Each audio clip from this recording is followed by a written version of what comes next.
ঢাকাই সিনেমার superstar Shakib Khan, power house producer Arshad Adnan এবং মাস্টারমাইন্ড ডিরেক্টর হিমেল আশরাফ, এই তিন নাম এক ফ্রেমে আসা মানেই সিনেমার পর্দায় ভূমিকম্প। প্রিয়তমা আর রাজকুমার দিয়ে রেকর্ড বুক লণ্ডভণ্ড করা এই ট্রায়োকে এবার একসঙ্গে আবিষ্কার করা গেল সুদূর নিউ ইয়র্কের রাজপথে। আর এই ছবি প্রকাশ্যে আসতেই পুরো নেট দুনিয়া উত্তাল। তবে কি 2027 সালের ঈদে ঢালিউড পেতে যাচ্ছে এ যাবৎকালের সবচেয়ে বড় সিনেমা, নাকি পর্দার পেছনে চলছে অন্য কোনো মাস্টার প্ল্যান? চলুন খুঁজে দেখা যাক আসল গল্প। ঢালিউডের ইতিহাসে এমন জুটির রসায়ন সত্যি বিরল।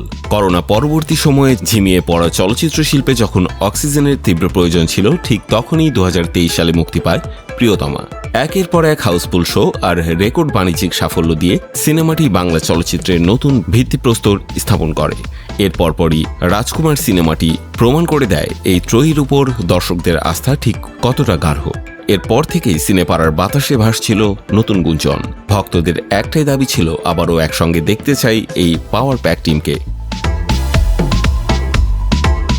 তবে গল্পের আসল মোড় ঘুরে গেল ঠিক জুন মাসে, যখন নির্মাতা হিমেল আশরাফকে সঙ্গে নিয়ে এক রহস্যময় পোস্ট করেন প্রযোজক আরশাদ আদনান।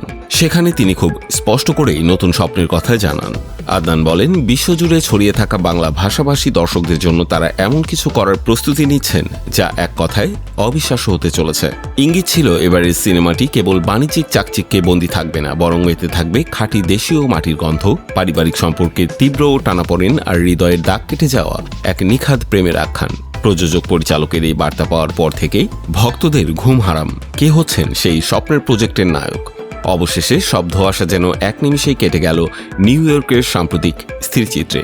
সুদূর মার্কিন মুলুকে শাকিব খান, আরশাদ আদনান এবং হিমেল আশরাফকে এক টেবিলে হাস্যোজ্জ্বল মুখে দেখার পর আর বুঝতে বাকি থাকে না যে সারপ্রাইজ প্রজেক্টের কাস্টিং ও প্রাক প্রস্তুতি কতটা দ্রুত গতিতে এগিয়ে চলেছে। অফিসিয়াল সিলমোহর পড়া এখনো বাকি, কিন্তু নিউ ইয়র্কের এই ফ্রেমে ধরা পড়া রসায়ন স্পষ্ট বলে দিচ্ছে 2027 ঈদে নতুন ইতিহাস লেখা হতে চলেছে।